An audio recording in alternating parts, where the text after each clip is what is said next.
O tempo do money corre mais rápido, afinal de contas, time is money, né, Priscila? É brincadeira besta, mas vamos lá. Vamos receber agora o Daniel Cury, que é diretor executivo da Instituição Fiscal Independente. Daniel, obrigada, meu caro, por você estar aqui tão cedo com a gente, ainda mais com esse fundo aí, com os desenhos dos seus filhos. Daniel, a gente falou agora há pouco, antes do intervalo, nós trouxemos aqui os destaques do relatório mensal da IFE que vocês apresentaram ontem, e fica muito claro a dificuldade de traçar um cenário para o ano que vem, porque, afinal de contas, qual será o arcabouço, ou seja, a premissa básica para traçar esse cenário? Queremos te ouvir sobre essa formulação para 2023. Bom dia. Bom dia, Thaís. Bom dia, Priscila. Eu acho que você resumiu muito bem. Tem um risco muito alto para o ano que vem. Basicamente, você tem em curso desonerações que somam mais de 80 bilhões e um aumento, por exemplo, do Auxílio Brasil, que sozinho deve custar em termos anuais cerca de 51 bilhões de reais, que, se forem mantidos, você transforma basicamente a expectativa de um resultado positivo nas contas públicas do ano que vem para um déficit, como você mostrou, perto de 1% do PIB. Isso tudo dentro de uma incerteza quanto a qual regra seguir, né? Você falou, no pior cenário, você tem um déficit muito alto, mas eu diria que hoje esse pior cenário talvez seja até o mais provável, porque os dois principais candidatos hoje, né, à presidência, já sinalizam que não devem manter o teto de gastos, que é a principal regra que a gente tem, regra fiscal que a gente tem hoje, né? Daniel, os economistas estão falando sobre uma possibilidade de um waiver, né, uma licença temporária sobre o teto de gastos para fazer uma arrumação, né, das contas públicas, do orçamento. Então, admitir que as contas públicas estão bagunçadas, basicamente, falando de um jeito mais simples, para daí pensar numa discussão mais madura sobre como seguir com isso, até a posição do IBRE lá da FGV. Queria que você trouxesse suas perspectivas, assim, sobre o que seria o ideal nessa situação para as nossas contas públicas a partir do ano que vem, e o que você acha que é o provável para 2023? Olha, o ideal, Priscila, é que você tenha, independente da nova regra, você tenha engajamento político.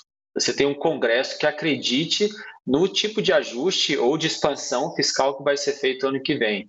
Isso faltou nos últimos anos. Por conta disso, a gente tem essa falta de credibilidade da política fiscal e das regras fiscais. Qualquer que seja a regra a ser seguida ano que vem, portanto, pode ser um teto de gastos, com um waiver, como você falou, né, uma licença para que você acomode novas despesas necessárias, que se julguem necessárias no próximo governo.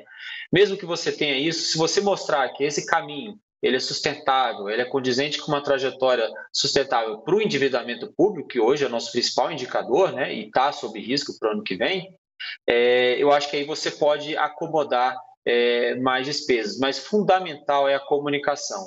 Eu acho que você pode ter qualquer regra, mas se o Congresso não entender a importância dela, a importância de manter os gastos sob uma trajetória sustentável, nenhuma delas funciona. Isso não é privilégio do Brasil, outros países enfrentam isso.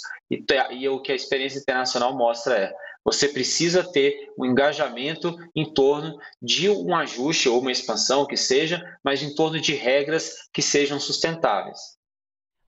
Daniel, só para a gente terminar, o ministro Paulo Guedes tem defendido essa melhora no quadro fiscal e há uma dúvida sobre o quanto ela foi estrutural, ou seja, mesmo que haja um impacto para o ano que vem, que a gente volte a ter déficit, a dívida volte a crescer, o ministro defende que alguma mudança estrutural nas despesas do Brasil, ela já aconteceu. Você enxerga esse quadro?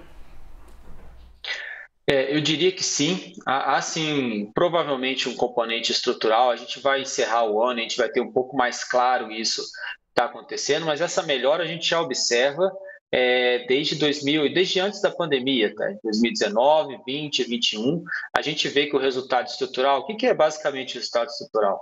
Pega o andamento das contas públicas e tira aqueles fatores que não são recorrentes, né, que não acontecem sempre, como, por exemplo, os gastos da pandemia, e tira também o efeito do crescimento do PIB. Né? Afinal de contas, quando você cresce muito, a sua receita tende a crescer muito. Isso aí não é uma medida do esforço fiscal.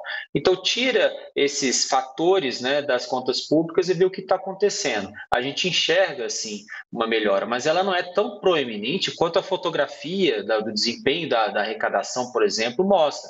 Então, o risco que se tem, e não só na União, é muito importante dizer que os estados também estão tendo uma arrecadação muito forte em 2021 e agora em 2022, o risco é você utilizar esse espaço gerado pela Receita em gastos permanentes ou em desonerações permanentes. Aí sim você você transforma uma situação que é possivelmente positiva, né, em um risco muito elevado. A gente está aqui para mostrar esses riscos, né? Nem sempre o governo ele tem esse foco, né? Mas há sim um risco quando você promete, por exemplo, desonerações e aumento de gastos sem se comprometer com a fonte de recursos, né? Se vai ser aumento de carga tributária ou aumento de endividamento ou inflação, né? Aí você tem uma situação mais preocupante para os próximos anos. Tá certo. Daniel Cury, diretor executivo da IFE, a Instituição Fiscal Independente do Senado, muito obrigada por essa entrevista, foi super esclarecedora. Obrigado, bom dia. Bom dia.